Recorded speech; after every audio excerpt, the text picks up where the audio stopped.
Your mortgage rate is around 6.5% right now, and it wasn't chosen by your bank or by the Fed.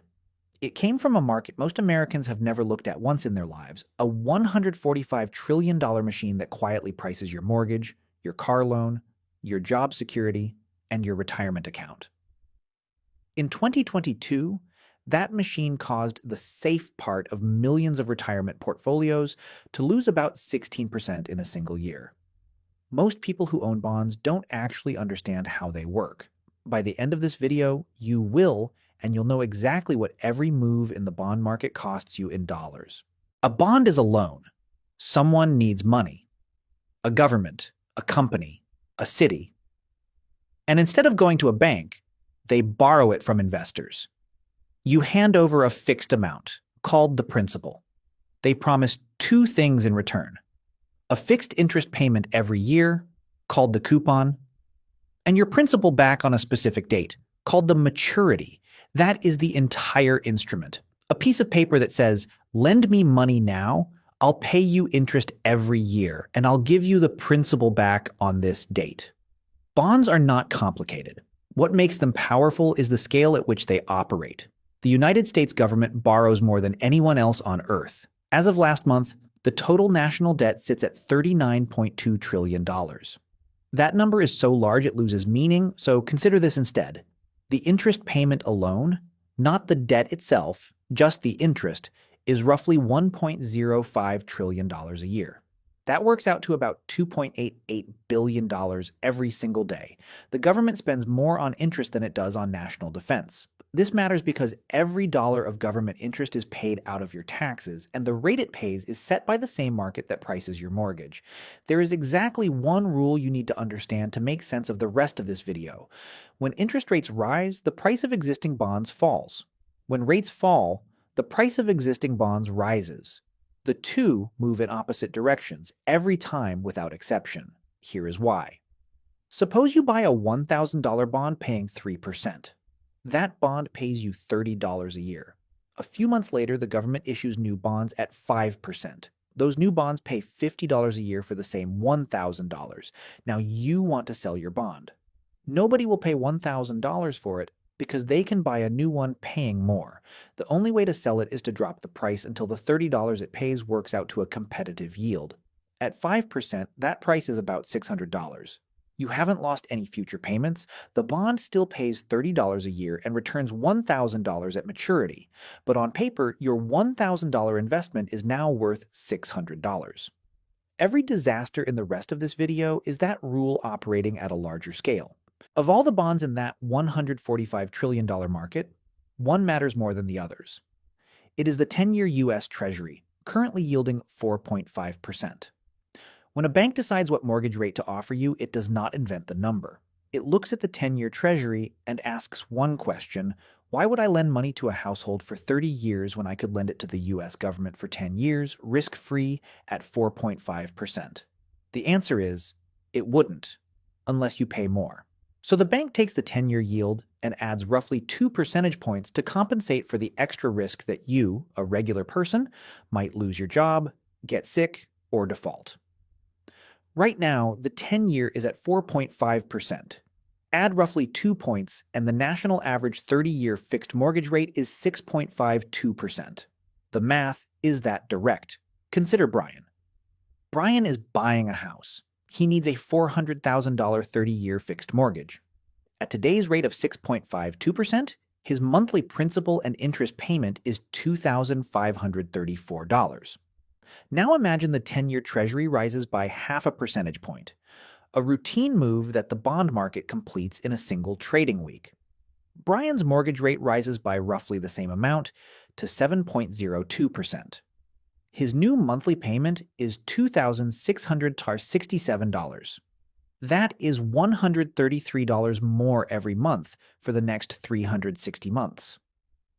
Over the life of the loan, that half-point move costs Brian $47,898.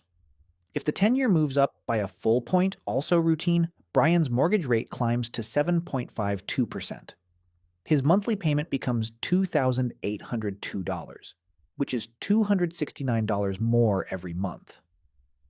Over 30 years, that 1-point move in a bond yield Brian has never bought in a market he has never visited costs him $96,769. To see how much power the bond market has over Brian's life, run his $400,000 loan through two different historical rates. In January 2021, the 30-year fixed mortgage hit an all-time low of 2.65%. At that rate, Brian's monthly payment would have been $1,612. In October 2023, the same rate peaked at 7.79%.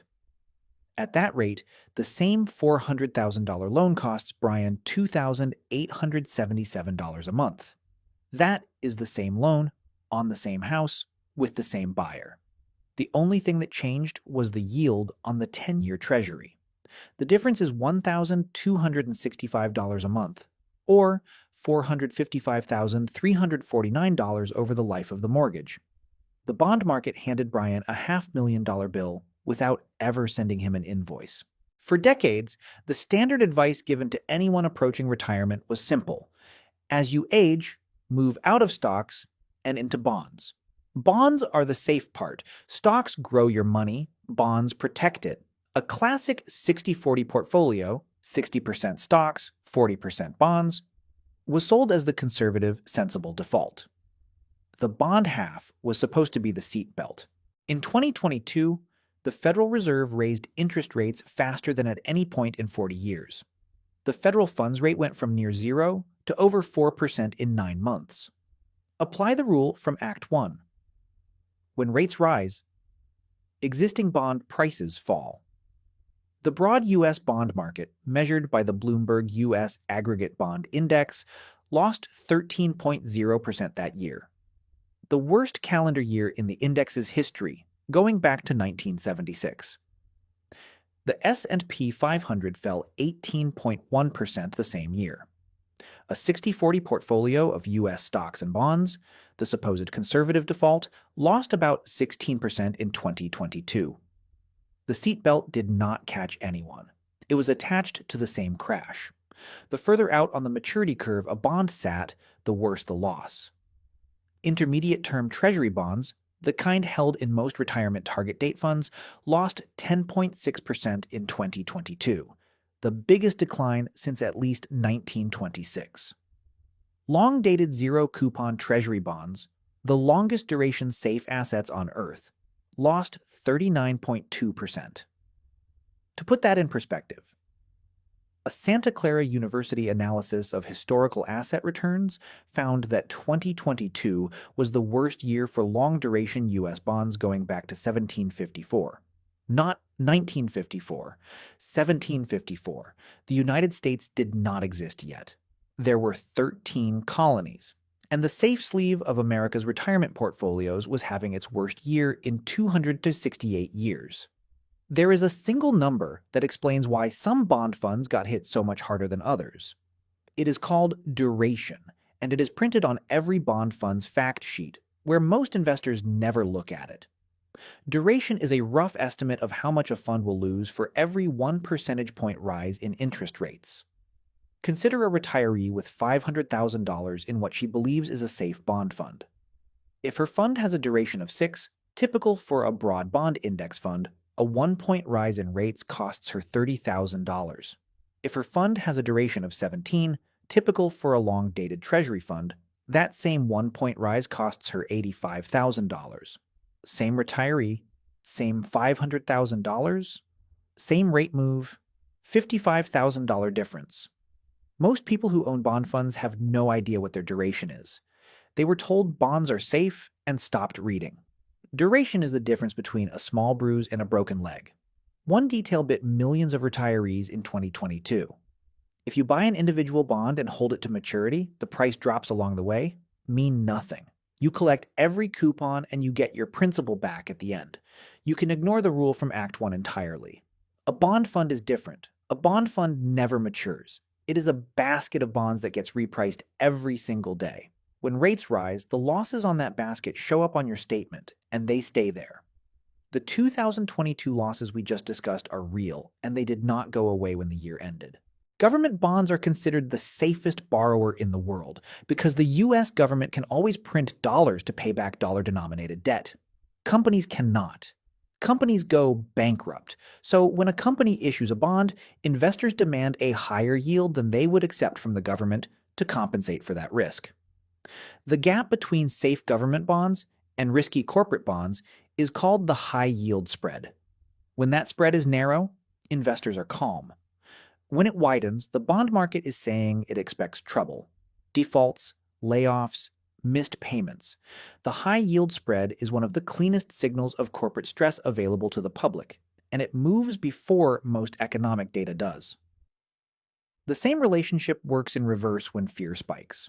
When investors think a recession is coming, or when a financial shock hits, a war, a banking crisis, a credit downgrade, they sell stocks and corporate bonds and rush into US Treasuries.